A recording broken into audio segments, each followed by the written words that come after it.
do trabalho, acaba aqui aparecendo aquele sinalzinho de menos ali, porque a responsabilidade é maior.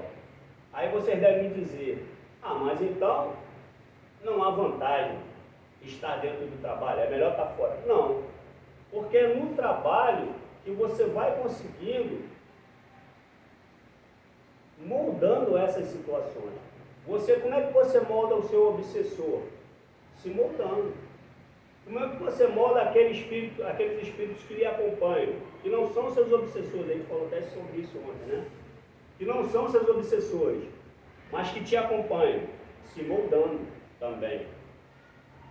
E como é que você tem o melhor entendimento daquilo que é a proposta do Cristo, dos ensinamentos do Pai? É dentro do trabalho. Porque é no trabalho que você desenvolve uma coisa chamada amor.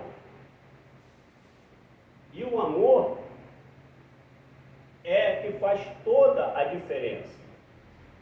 Esse amor, esse sentimento, esse coração é que faz toda a diferença.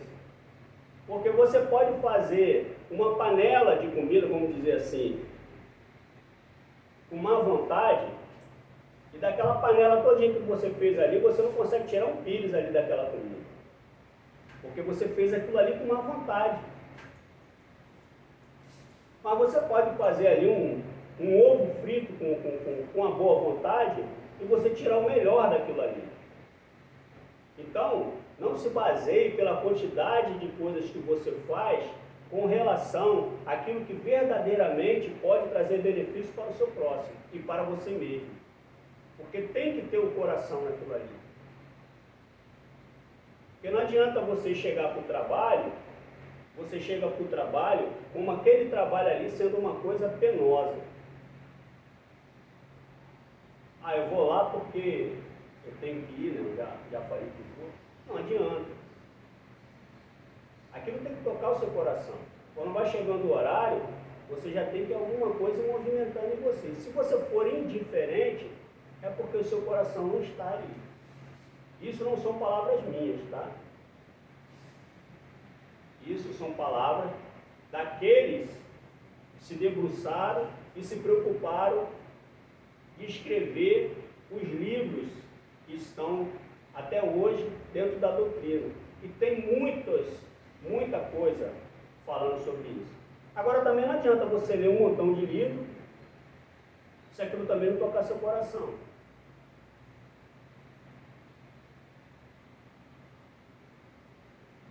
E falando nessa questão de trabalhador da casa, eu vou contar a história aqui do irmão Jacó. O irmão Jacó, ele está no livro Voltei. O irmão Jacó, ele foi um trabalhador, chegou a ser presidente, tudo, trabalhou em tesouraria, foi um grande trabalhador da Seara Espírita. Trabalhou muito. Quando ele desencarna, ele é recebido por Dr. Bezerra de Menezes. Então, por aí a pessoa já vê que irmão Jacó trabalhou muito, porque ele foi recebido por Dr. Bezerra de Menezes. E quando o irmão Jacó, boa noite. Boa noite. Quando o irmão Jacó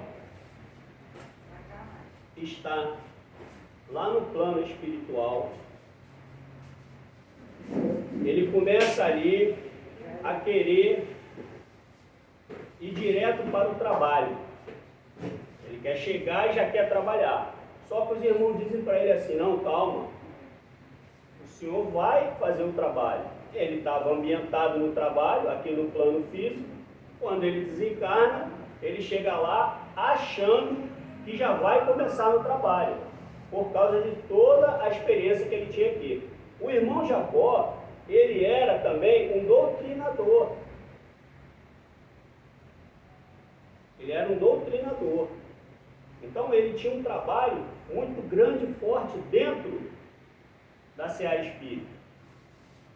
E lá, ele é ansioso para começar, os irmãos vão acalmando ele, até chegar num ponto que ele é levado a uma determinada região, para ali ele começar a ter o seu trabalho. Só que quando ele chega nessa região, ele é reconhecido por alguns espíritos que ele tinha doutrinado quando estava no plano material. E esses espíritos olham para o irmão Jacó e dizem assim: ué, mas cadê a tua luz? Cadê a sua luz? E ele fica assim, querendo se esconder. Ele fala: mas você não doutrinava a gente? Você não dizia para a gente o que a gente tinha que fazer, como é que a gente tinha que viver no plano extrafísico? O que nós tínhamos que fazer? O irmão Jacó não tinha essa luz. Por que ele não tinha essa luz? Porque o tempo todinho que ele teve dentro do trabalho, ele procurou acender a luz nas pessoas, mas não se preocupou em acender nele mesmo. Ele não se preocupou em se transformar. Ele trabalhava, mas ele nunca se transformou. Ele nunca venceu as suas próprias limitações. Então ele chegou lá sem essa luz. A própria filha dele, que já tinha desencarnado, e ela também recebe ele, ela tinha essa luz. É porque, se eu for falar o livro aqui, não dá. Então, Cristo, na proposta do Cristo, é que você acenda em si essa luz. Você faça essa luz em você. Independente de qualquer religião ou doutrina. O ensinamento de Cristo não era ligado a esta ou aquela religião. Certo? Então, para a gente fechar, o Espiritismo, quando ele surge no Brasil, ele surge como um hospital, porque quem dá o modelo desse de centro é o Dr. Bezerra de Menezes. Ele que dá esse modelo de trabalho, a mesa e tal. E como ele era um médico, a primeira forma do centro era um hospital, que cuidava daqueles que estavam desencarnados. E também os que estavam encarnados sofrendo algum tipo de influência de desencarnados. E aí, mais à frente, ele, de hospital, ele passa a ser oficina, hospital e oficina, com as obras da psicografia de Chico Xavier. Começa a surgir os sanatórios, as creches, os orfanatos, e a base são as obras de Chico Xavier. Aí, no terceiro momento,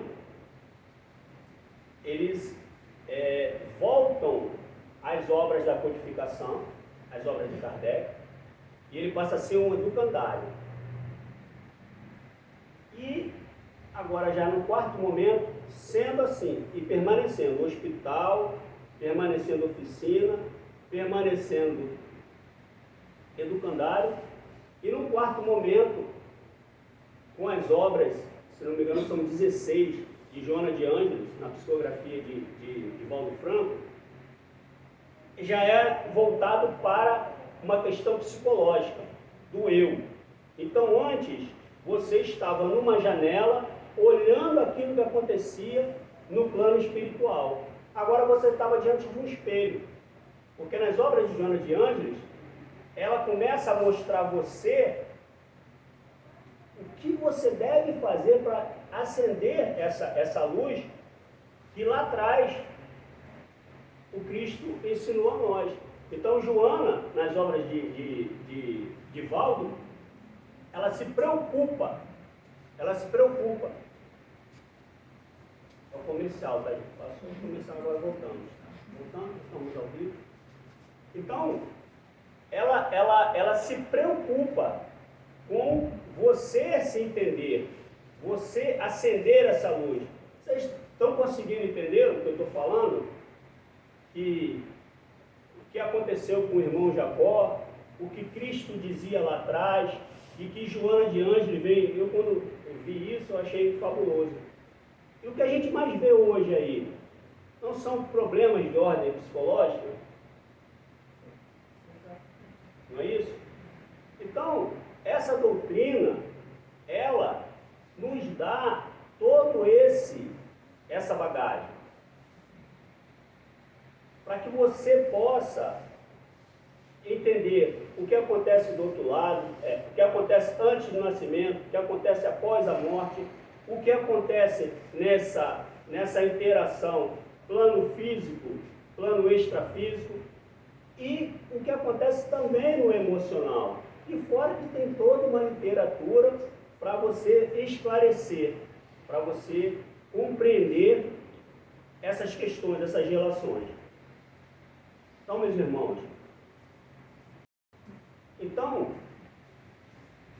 o que eu tenho para dizer para vocês na noite de hoje, o principal que eu quero dizer para vocês hoje, é que, independente de qualquer situação ou qualquer momento que você viva na sua vida, entre os altos e baixos que todos nós vivemos, essa montanha-russa de emoções, essa relação conflitante que é com o nosso semelhante e que é também com as nossas energias, equilibrar essas energias, essas vibrações, com tudo que se passa na sua vida, você tem todo o suporte e condições de modificar.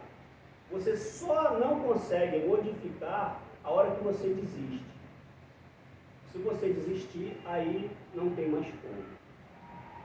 Mas enquanto você persistir, pode demorar 1 mês, 1 ano, 10 anos, pode durar encarnações, mas você vai conseguir o seu objetivo. Agora, não pense vocês que ninguém tem a fórmula para ninguém. Não tem isso. A gente pode trazer aqui uma mensagem, a gente pode fazer um trabalho lá dentro da cabine, mas depende única e exclusivamente de vocês. Como eu falei, o Dr. Jacó, ele passou o tempo todinho tentando o próximo, mas a ele mesmo ele esqueceu. Então, vamos, na noite de hoje, tentar acender essa luz que existe em nós, e pode ter certeza que a nossa luz não é maior do que a de ninguém, mas também a de ninguém é maior que a nossa. Todos nós temos e temos condições de verdadeiramente encontrar o caminho que a gente veio aqui, que veio fazer aqui. Certo, meus irmãos? Deus abençoe. Muito obrigado pela atenção. Deus abençoe.